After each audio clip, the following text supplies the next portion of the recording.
Hello students, நம்ம இந்த கிளாஸ்ல என்ன பார்க்கலாம்னா யூனிட் 5ல எக்ஸாம்பிள் 5.16 பார்க்கலாம். எக்ஸாம்பிள் சம் 5.16 புக்ல பேஜ் நம்பர் 220ல இருக்கு, எடுத்துக்கோங்க. புக்ல பேஜ் நம்பர் 220. ஸோ எல்லாரும் எடுத்துட்டீங்களா? நம்ம கொஸ்டின் பார்க்கலாம் பாருங்க, நான் ரீட் பண்றேன். Prove analytically that the line segment joining the midpoints of two sides of a triangle is parallel to the third side and is equal to half of its length அப்படின்னு கொடுத்துருக்காங்க. So இந்த triangle தந்திருக்காங்க, PQRன்னு சொல்லிட்டு points தந்திருக்காங்க, A, B, C, D, E, F. இது வந்து STன்னு சொல்லி நடுவில் ஒரு லைன் மாதிரி தந்திருக்காங்க, ஓகேவா? ஸோ இதில் என்ன தந்திருக்காங்கன்னா, the line segment joining the midpoint of two sides. So P-க்கும் Q-க்கும் S-ங்கிறது midpoint-ஆ? ஸோ இந்த PQ-க்கு S வந்து midpoint, அதே மாதிரி PR-க்கு இந்த T-ங்கிறது வந்து midpoint-ஆ? ஸோ அவங்க midpoint-ன்னு சொன்னனால நான் என்ன பண்ண போகிறேன்னா, midpoint ஃபார்முலா யூஸ் பண்ணி S-க்கும் T-க்கும் பாயிண்ட் கண்டுபிடிக்க போகிறேன். ஸோ இங்கே ஒரு பாயிண்ட் வருமா எனக்கு, அதே மாதிரி T-க்கு இங்கே ஒரு பாயிண்ட் வருமா? மிட் பாயிண்ட் ஃபார்முலா யூஸ் பண்ணி இந்த வேல்யூ சப்ஸ்டியூட் பண்ணால் எனக்கு இங்கே ஒரு பாயிண்ட் கிடைக்கும், அதே மாதிரி இங்கே ஒரு பாயிண்ட் கிடைக்கும் மிட் பாயிண்ட் ஃபார்முலா யூஸ் பண்ணால். ஸோ இந்த ரெண்டு பாயிண்ட்டும் நான் கண்டுபிடிச்சிருவேன்.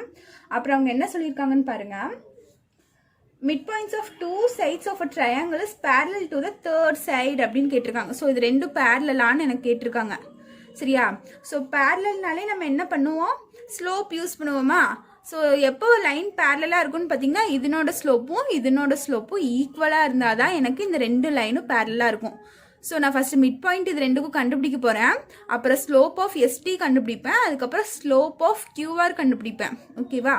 அப்படி கண்டுபிடிக்கும் போது எனக்கு இது ரெண்டும் ஈக்குவலாக இருந்தால் நான் என்ன சொல்லிக்கலாம், இந்த லைன்ஸ் வந்து பேரலல்னு நம்ம சொல்லிக்கலாம். ஸோ இந்த ஒரு பார்ட் முடிஞ்சு. அதுக்கப்புறம் பாருங்கள், and is equal to half of its லென்த்துன்னு தந்திருக்காங்க. கொஸ்டினில் லாஸ்ட்டில் பார்த்தீங்கன்னா is equal to half of its length. So இந்த லென்த்தை இது எப்படி இருக்குன்னு பார்த்தீங்கன்னா, so ST is equal to இந்த லென்த் எப்படி இருக்குன்னு பார்த்தீங்கன்னா ஆஃப் ஆஃப் QR அப்படி இருக்குமாம்மா, சரியா? இதை விட ஹாஃப் அதிகமாக இருக்கும் அப்படிங்கிற மாதிரி சொல்லியிருக்காங்க. ஹாஃப் ஆஃப் த லென்த்துன்னு தந்திருக்காங்க, சரியா? ஸோ அதை தான் நான் ப்ரூஃப் பண்ண போகிறேன். ST is equal to half of the QR அந்த மாதிரி வரும் நம்மளுக்கு ஆன்சர், சரியா? ஸோ இப்போ பாருங்கள், நான் ஃபஸ்ட்டு என்ன பண்ணணும், இப்போ மிட் பாயிண்ட் கண்டுபிடிக்க போகிறேன். அவங்களே கொஸ்டினில் மிட் பாயிண்ட்டுன்னு ஒரு வார்த்தை யூஸ் பண்ணியிருக்காங்களா? ஸோ மிட் பாயிண்ட்டுன்னு யூஸ் பண்ணனால நான் இந்த எஸ்ஸோட பாயிண்ட் கண்டுபிடிக்கலாம், டீயோட பாயிண்ட் கண்டுபிடிக்கலாம் மிட் பாயிண்ட் ஃபார்முலா யூஸ் பண்ணி. ஸோ மிட் பாயிண்ட் ஃபார்முலா எழுதிக்கிறேன். Mid point is equal to formula என்ன, x1 + x2/2, y1 + y2/2, ஓகேவா? ஸோ இதுதான் என்னோட மிட் பாயிண்டோட ஃபார்முலா, புரிஞ்சுதா? ஸோ நெக்ஸ்ட் பாருங்கள், நான் first mid point of PQ கண்டுபிடிக்கிறேன். Mid point of PQ. So PQக்கு மிட் பாயிண்ட் கண்டுபிடிச்சா எனக்கு S கிடச்சிருமா? ஸோ இது என்ன வரும், S பாயிண்ட் கண்டுபிடிக்க போகிறேன். Formula x1 + x2வா? ஸோ இது வந்து x1, இது வந்து x2, இது y1, இது வந்து y2, ஓகேவா? So A + C/2, y1 + y2னா y1 வந்து B, y2 வந்து D, B + D/2. ஸோ இதுதான் என்னோட QSஓட பாயிண்ட்டு. இதுக்கு மேலே பாயிண்ட் சிம்பிளிஃபை பண்ண முடியாதுல்ல. ஸோ இதுதான் என்னோட எஸ்ஸோட பாயிண்ட்டு. ஸோ இந்த இடத்துல எனக்கு என்ன வரும், A + C/2, B + C/2, ஓகேவா? ஸோ நீங்கள் எஸ்ன்னு மேலே போட்டு எழுதிக்கோங்க. S is equal to A + C/2, B + D/2. இந்த பாயிண்ட் நான் கண்டுபிடிச்சிட்டேன். Next mid point of T கண்டுபிடிக்க போகிறேன். PR, mid point of PR என்னது, T மிட் பாயிண்ட். இந்த மிட் பாயிண்ட் கண்டுபிடிக்க போகிறேன். அதே மாதிரி இதுக்கும் ஃபார்முலா x1 + x2/2, y1 + y2/2வா? ஸோ x1ங்கிறது A, x2ங்கிறது E, y1ங்கிறது B, y2ங்கிறது F, ஓகேவா? ஸோ A + E/2, B + F/2ன்னு வரும் எனக்கு, ஓகேவா? x1 + x2/2, y1 + y2/2ன்னு வரும், புரிஞ்சுதா? ஸோ இப்போது நான் என்ன கண்டுபிடிச்சிருக்கேன், இந்த எஸ்ங்கிற பாயிண்ட் கண்டுபிடிச்சேன், டீங்கிற பாயிண்ட் கண்டுபிடிச்சிட்டேன். நெக்ஸ்ட்டு நான் என்ன சொல்லணும், இந்த லைனும் பேரலல்னு நான் சொல்லணும், ஓகேவா?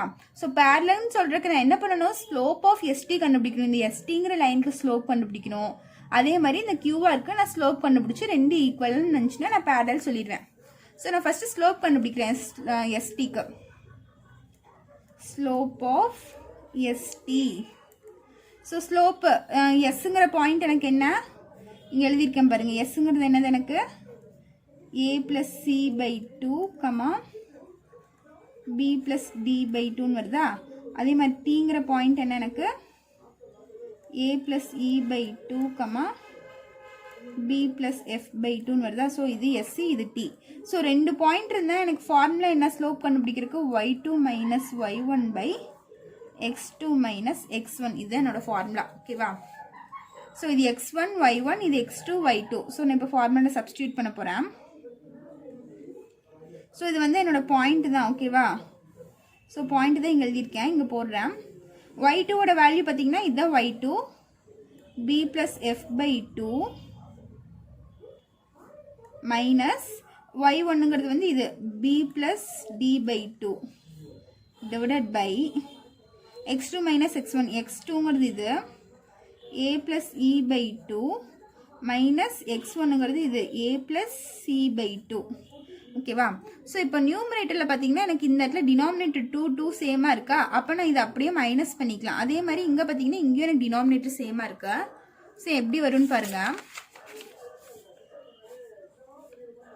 b + f, இது டினாமினேட்டர் சேமாக இருக்கனால நான் ஒரு டைம் எழுதிட்டேன். b + f அப்படியே தான் வரும். ஸோ இந்த மைனஸுங்கிறது வந்து எனக்கு இந்த ரெண்டுக்குமே காமனு. ஸோ இந்த மைனஸ் வந்து b கூடவும் வரும், d கூடவும் வரும். அப்போ இந்த இடத்துல -b ஆயிரும். Minus into plus minus D ஆயிரும். ஓகேவா. b + f minus b minus டின்னு ஆயிரும். பெரிய டிவைடட் பை கீழே பாருங்கள். அதே மாதிரி அங்கேயும் டினாமினேட்டர் எனக்கு 2 வந்துடும். இங்கேயும் பார்த்தீங்கன்னா எனக்கு டினாமினேட்டர் ரெண்டும் சேமாக இருக்கா. ஸோ நான் அப்படியே மைனஸ் பண்ணிக்கலாம், 2 வந்துடும். அப்போ பார்த்தீங்கன்னா a + c அப்படியே இருக்கும். இந்த மைனஸ் பார்த்தீங்கன்னா இங்கே 2 டேர்ம் இருக்கனால எனக்கு இந்த 2 டேர்முக்குமே மைனஸ் வரும். அப்போ minus a minus into plus minus சின்னு வரும். இப்போ a + e minus a minus c அப்படின்னு வரும். ஓகேவா. ஸோ இப்போ பாருங்க, minus plus b minus b cancel ஆயிருமா. அதே மாதிரி இங்கே plus a minus a cancel ஆயிரும். பேலன்ஸ் என்ன இருக்குன்னு எழுதிக்கோங்க. இங்கே ஒரு f - d இருக்கா. So f - d divided by 2. இங்கே இருக்க 2க்கு 2. இங்கே பார்த்தீங்கன்னா e - c இருக்கா. So e - c divided by 2ன்னு வரும். ஓகேவா. ஸோ இப்போ இங்கே டினாமினேட்டரில் பார்த்தீங்கன்னா இங்கேயும் 2 இருக்குது. கீழே இருக்க டினாமினேட்டரில் பார்த்தீங்கன்னா எனக்கு இங்கேயும் 2 இருக்குது. ஸோ எனக்கு இதுவும் கேன்சல் ஆயிரும். ஓகேவா. புரிஞ்சுதா. அப்போ f - d பை e - cன்னு வரும். இது என்ன slope of st. Slope of st is equal to f - d by e - c அப்படின்னு கிடச்சிருக்கு. ஸோ நான் ஒரு ஸ்லோப் கண்டுபிடிச்சிட்டேன். ஸோ நான் எஸ்டிக்கு ஸ்லோப் கண்டுபிடிச்சிட்டேன். நெக்ஸ்ட்டு கியூஆருக்கு ஸ்லோப் கண்டுபிடிக்க போகிறேன். Slope of QR. So QR point என்ன எனக்கு, கியூவோட பாயிண்ட் பார்த்தீங்கன்னா சி, டி. ஆரோட பாயிண்ட் பார்த்தீங்கன்னா இ, எஃப். ஸோ ஃபார்முலா என்ன, ஸ்லோப்போட 2 பாயிண்ட் இருந்தாங்க. Formula y2 - y1 divided by x2 - x1. So y2ங்கிறது f மைனஸ் y1ங்கிறது d டிவைடட் பை x2ங்கிறது வந்து e மைனஸ் x1ங்கிறது வந்து c. ஸோ இது என்ன வந்திருக்கு, QR. ஸ்லோப் ஆஃப் QR என்ன வந்திருக்கு, f - d பை e - cன்னு வந்திருக்கா. ஸோ இப்போ பாருங்கள், இதுக்கும் ஸ்லோப் கண்டுபிடிச்சாச்சு, இதுக்கும் ஸ்லோப் கண்டுபிடிச்சாச்சு. ரெண்டும் எனக்கு ஈக்குவலாக இருக்குது பாருங்கள். ஸ்லோப் ஆஃப் ST என்னது, f - d by e - c. அதே மாதிரி ஸ்லோப் ஆஃப் கியூஆருக்கு என்ன வந்திருக்கு, f - d பை e - cன்னு வந்திருக்கா. ஸோ இது ரெண்டும் எனக்கு ஈக்குவலாக இருக்குது. இப்போ எழுதிக்கோங்க, slope of ST is equal to slope of QR. ஓகேவா. ஸோ ரெண்டு ஸ்லோப் ஈக்குவலாக இருந்தால் நான் என்ன சொல்லிக்கலாம், இட் இஸ் பேரலல் அப்படின்னு சொல்லிக்கலாம்.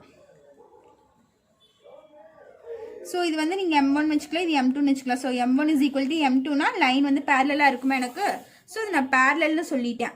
ஸோ ரெண்டு விஷயம் முடிஞ்சா. நெக்ஸ்ட் மூணாவது பார்த்தீங்கன்னா and equal to the half of its length. So length சொல்லியிருக்காங்க. அப்போது எஸ்டிக்கு நான் லென்த் கண்டுபிடிக்கிறேன் பாருங்கள். டிஸ்டன்ஸ் ஃபார்முலா யூஸ் பண்ணி போடுறேன். distance of ST. So formula என்ன, லென்த் கண்டுபிடிக்கிறதுக்கு ஃபார்முலா என்னன்னு பார்த்தீங்கன்னா root of x2 minus x1 the whole square plus y2 minus y1 the whole square. So இது என்னோட டிஸ்டன்ஸ் ஃபார்முலா. ஸோ எஸ்டி இருக்கா, எஸ்ஸோட பாயிண்ட் என்ன, எஸ்ஸோட பாயிண்ட் என்னன்னு பாருங்க. நம்ம முன்னாடி கண்டுபிடிச்சி வச்சிருக்கோம்ல எஸ்ஸோட point a plus c by 2 b plus d by 2, a plus c by 2 b plus d by 2. So இது வந்து எஸ், அதே மாதிரி டி, டீயோட ஃபார்முலா என்ன எனக்கு, சாரி பாயிண்ட் என்ன, a plus e by 2 comma b plus f by 2. So இதுதான் என்னோட point x1 y1 x2 y2. ஓகேவா. ஸோ இப்போ இந்த ஃபார்முலாவில் கொண்டு போய் நான் சப்ஸ்டியூட் பண்ண போகிறேன். ரூட் ஆஃப் x2 ஓட வேல்யூ பார்த்தீங்கன்னா இது a plus e by 2 minus x1 ஓட வேல்யூ பார்த்தீங்கன்னா இது a plus c by 2 whole square plus இது அதுக்கப்புறம் y2 மைனஸ் y1னா y2ங்கிறது இது b plus f by 2 minus y1ங்கிறது வந்து இது b plus d by 2. ஓகேவா. ஸோ இது இதனோட இது. இப்போ இதை சிம்பிளிஃபை பண்ணுங்க. ரூட் ஆஃப் இங்கே பார்த்தீங்கன்னா டினாமினேட்டர் சேமாக இருக்குது. ஸோ நான் டினாமினேட்டர் ஒரு டைம் எழுதிட்டு இது அப்படியே சப்ராக்ட் பண்ண போகிறேன். a ப்ளஸ் இ எனக்கு அப்படியே வந்துடும். இங்கே மைனஸ் இருக்கா, ஸோ மைனஸ் வந்து இந்த ரெண்டுக்குமே காமன். அப்போ இந்த இடத்துல என்ன ஆயிரும், மைனஸ் ஏ மைனஸ் சின்னு வந்துடும். எனக்கு உள்ள மல்டிப்ளை பண்ணும்போது மைனஸ் ஏ, இங்கே மைனஸ் சின்னு வந்துடும் ஹோல் ஸ்கொயர் ப்ளஸ் அதே மாதிரி இங்கே பார்த்தீங்கனாலே எனக்கு டினாமினேட்டர் ரெண்டும் சேமாக இருக்குது. ஸோ டினாமினேட்டர் ஒரு தடவை எழுதிட்டு இதை அப்படியே சிம்பிளிஃபை பண்ண போகிறேன். பி ப்ளஸ் எஃப், இந்த மைனஸ் அதே மாதிரி எனக்கு ரெண்டுக்குமே காமனு. அப்போ மைனஸ் பி மைனஸ் டின்னு வருமா, மைனஸ் பி மைனஸ் டி, இதுக்கு whole square. So next term பாருங்கள், இந்த plus a minus a cancel ஆயிரும். பேலன்ஸ் என்ன இருக்குது, e minus c by 2 the whole ஸ்கொயர்னு இருக்கா. So square root of e minus c by 2 the whole square plus இங்கே பார்த்தீங்கன்னா plus b minus b cancel ஆயிரும். அப்போ என்ன இருக்கும், f minus d by 2 the whole square அப்படின்னு வரும். ஓகேவா.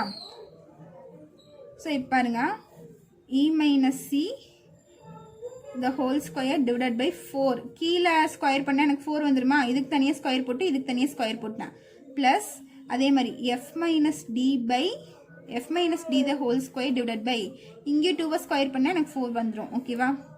ஸோ நான் என்ன பண்ணுறேன், இந்த பை 4 இருக்கா, ஸோ இது எல்லாத்துக்குமே ஸ்கொயர் ரூட் இருக்குது. ஓகேவா. ஸோ ஸ்கொயர் ரூட்லேருந்து இந்த 4 1/4 நான் வெளியே எடுத்தேன்னா எனக்கு என்ன ஆயிரும், 1/2 ஆயிருமா. ஸோ 4 எப்படி எழுதலாம், 2 × 2ன்னு எழுதலாமா. ஸோ காமனாக எடுக்கும்போது எனக்கு வெளியே வரும்போது 1/2 வந்துடும் ஸ்கொயர் ரூட்லேருந்து வெளியே எடுக்கும்போது. இப்போ பேலன்ஸ் என்ன இருக்குது, e minus c the whole square plus f minus d the whole ஸ்கொயர்னு இருக்குது. ஓகேவா. ஸோ இது என்னது, டிஸ்டன்ஸ் ஆஃப் எஸ்டி, எஸ்டியோட டிஸ்டன்ஸ் நான் கண்டுபிடிச்சிட்டேன். ஸோ இது அப்படியே இருக்கட்டும். நெக்ஸ்ட்டு கியூஆருக்கு நான் டிஸ்டன்ஸ் கண்டுபிடிக்க போகிறேன். Distance of QR. So distance of கியூஆர்னால் அதே ஃபார்முலா தான். கியூவோட பாயிண்ட் என்ன எனக்கு, சி கமா டி, ஆரோட பாயிண்ட் என்ன, இ கமா எஃப். ஸோ இங்கே ஃபார்முலா எழுதிக்கோங்க, x2 minus x1 the whole square plus y2 minus y1 the whole square. So root of x2ஓட வேல்யூ பார்த்தீங்கன்னா எனக்கு e minus c the whole square plus y2ஓட value பார்த்தீங்கன்னா f, y1ஓட value பார்த்தீங்கன்னா d. So f minus d the whole ஸ்கொயர்னு வருது. So இப்போ பாருங்கள், இது வந்து கியூஆரோட டிஸ்டன்ஸ் எனக்கு என்ன, root of e minus c by 2 plus f minus d by 2, sorry f minus d the whole square வந்திருக்கா. ஸோ இது ஈக்குவேஷன் 3ன்னு வச்சுக்கோங்க. இங்கே இருக்க எஸ்டியோட ஈக்குவேஷன் வந்து 4ன்னு வச்சுக்கோங்க. இப்போ பாருங்கள், எனக்கு இந்த பார்ட் மட்டும் பாருங்களேன், எஸ்டியில் இந்த பார்ட் பார்த்தீங்கன்னா root of e minus c the whole square plus f minus d the whole ஸ்கொயர்னு வந்திருக்கு. அதே மாதிரி கியூஆரில் டிஸ்டன்ஸ் ஆஃப் கியூஆர் கண்டுபிடிச்சதுலையும் அதே தான் வந்திருக்கு, e minus c the whole square plus f minus d the whole square வந்திருக்கு. ஸோ எனக்கு ரெண்டுலேயும் பார்த்தீங்கன்னா இந்த பார்ட் ஈக்குவலாக இருக்கா. ஸோ அப்போ ஃப்ரம் 3 and 4, ஸோ 3 4 கம்பேர் பண்ணும்போது எனக்கு என்ன ஆகுதுன்னு பார்த்தீங்கன்னா ST is equal to 1/2 QR அப்படின்னு நான் எழுதலாம். ஓகேவா? So ST is equal to 1/2 நான் அப்படியே எழுதிட்டேன். இந்த இடத்துல QRோட வேல்யூ என்னது? E minus C the whole square plus F minus T the whole ஸ்கொயரா? ஸோ இந்த ரெண்டு வேல்யூவும் எனக்கு ஈக்குவலாக இருக்கனால இதுக்கு பதிலாக நான் QRன்னு எழுதிக்கலாமா? இந்த வேல்யூக்கு பதிலாக நான் QRன்னு எழுதிக்கலாம். அதுதான் ஈக்குவலாக இருக்கனால நான் இந்த வேல்யூக்கு பதிலாக நான் QRன்னு எழுதிட்டேன். ஸோ அவங்க தந்தது கரெக்டாகிடுச்சா? Equal to half of its length. So half of its length QRக்கு. ஓகேவா? ஸோ இதே உங்களோட ஃபைனல் ஆன்சரு. நீங்கள் கடைசி நீங்கள் எழுதிக்கோங்க ST is parallel to QR and half of it அப்படின்னு எழுதிக்கோங்க. thus ST is parallel to QR and half of it. ஓகேவா? ஸோ இதோட எக்ஸைஸ் 5.2க்கான ரிலேட்டடான எக்ஸாம்பிள் சம்ஸ் முடிஞ்சுது. ஓகேவா? ஸோ நெக்ஸ்ட் எக்ஸாம்பிள் சம் பார்க்கலாம். ஸோ நெக்ஸ்ட் எக்ஸாம்பிள் 5.18 பாருங்கள். எக்ஸாம்பிள் சம் 5.18 புக்கில் பேஜ் நம்பர் 222 எடுத்துக்கோங்க. ஸோ அதில் சம் பாருங்கள் என்ன தந்திருக்காங்கன்னா, find the equation of straight line அப்படின்னு தந்திருக்காங்க. ஸோ ஸ்ட்ரெயிட் லைனோட ஈக்குவேஷன் கண்டுபிடிக்கணும். ஸோ இதில் ரெண்டு சப்டிவிஷன் இருக்குது. ஃபஸ்ட்டு பார்த்தீங்கன்னா ஸ்லோப் வந்து 5 தந்திருக்காங்க, y இன்டர்செப்ட் வந்து -9 தந்திருக்காங்க. ஸோ இது ரெண்டு விஷயத்தையும் வச்சு நான் ஈக்குவேஷன் ஆஃப் ஸ்ட்ரெயிட் லைன் நான் கண்டுபிடிக்கணும். ஓகேவா? ஸோ ஸ்லோப்னாலே ஜென்ரலாக நம்ம என்னது ஸ்லோப் என்னன்னு மென்ஷன் பண்ணுவோம்? எம்னு சொல்லுவோமா? So m is equal to 5. y இன்டர்செப்ட்னாலே என்ன சொல்லியிருக்கேன்? சின்னு சொல்லியிருக்கேன்னா, ஸோ y இன்டர்செப்ட்னா c இஸ் ஈக்குவல் டு -9. ஓகேவா? ஸோ இந்த மாதிரி எம்மும் சியும் எனக்கு தந்திருக்காங்க. ஸோ ஈக்குவேஷன் ஆஃப் ஸ்ட்ரெயிட் லைனுக்கு ஃபார்முலா உங்களுக்கு ஃபஸ்ட்டே தந்திருக்கேன். அப்போ எம்மும் சியும் வர மாதிரி எனக்கு என்ன ஈக்குவேஷன் வரும்னு பார்த்தீங்கன்னா, என்ன ஃபார்முலா வரும்னு பார்த்தீங்கன்னா, y is equal to mx plus C. ஓகேவா? ஈக்குவேஷன் ஆஃப் ஸ்ட்ரெயிட் லைனுக்கு எம்மும் சியும் தந்திருந்தாங்க. இதுதான் formula. y is equal to mx plus C. இது ரெண்டும் வர மாதிரி, எம்மும் சியும் வர மாதிரி இந்த ஃபார்முலா மட்டும்தான் எனக்கு இருக்குது. ஓகேவா? So y is equal to எம்மோட வேல்யூ என்னது? 5. ஸோ 5x ப்ளஸ் சியோட வேல்யூ என்ன? -9. So y is equal to 5x plus into -9 ஆயிரும். ஓகேவா? ஸோ இது நம்ம எப்படி எழுதலாம்? 5x அப்படியே வச்சுட்டு இங்கே ப்ளஸ், இங்கே இருக்க y வந்து ப்ளஸில் இருக்கா? ஸோ இது ஈக்குவேஷனுக்கு இந்த சைடு வந்துச்சுன்னா, ஈக்குவல் டுக்கு இந்த சைடு வந்துச்சுன்னா மைனஸ் ஆயிரும். ஸோ -y -9 ஈக்குவல் டு 0 அப்படின்னு வந்துடும். ஸோ என்னோட ஈக்குவேஷன் ஆஃப் ஸ்ட்ரெயிட் லைன் என்னது? Equation of straight line 5x -y -9 is equal to 0. ஓகேவா? ஸோ இது என்னோட first subdivision. So second subdivision பாருங்களேன். செகண்ட் சப்டிவிஷன் என்னன்னா, இன்க்ளினேஷன் தந்திருக்காங்க. ஸோ இன்க்ளினேஷன் 45 டிகிரியா அண்ட் y இன்டர்செப்ட் தந்திருக்காங்க. y intercept is 11. ஸோ இன்க்ளினேஷன்னாலே எனக்கு என்ன அர்த்தம்னா டீட்டா வந்து 45 டிகிரியா. ஓகேவா? y இன்டர்செப்ட்னாலே நான் என்ன சொல்லியிருக்கேன்? சின்னு இப்போ தானே சொன்னேன். ஸோ y இன்டர்செப்ட்னா c is equal to value என்ன? 11. ஓகேவா? ஸோ டீட்டாவும் சியும் தந்திருக்காங்க. ஸோ எனக்கு டீட்டாவும் சியும் தந்தால் எனக்கு ஈக்குவேஷன் ஆஃப் ஸ்ட்ரெயிட் லைன் கண்டுபிடிக்கிறதுக்கு எனக்கு ஃபார்முலா தெரியாது.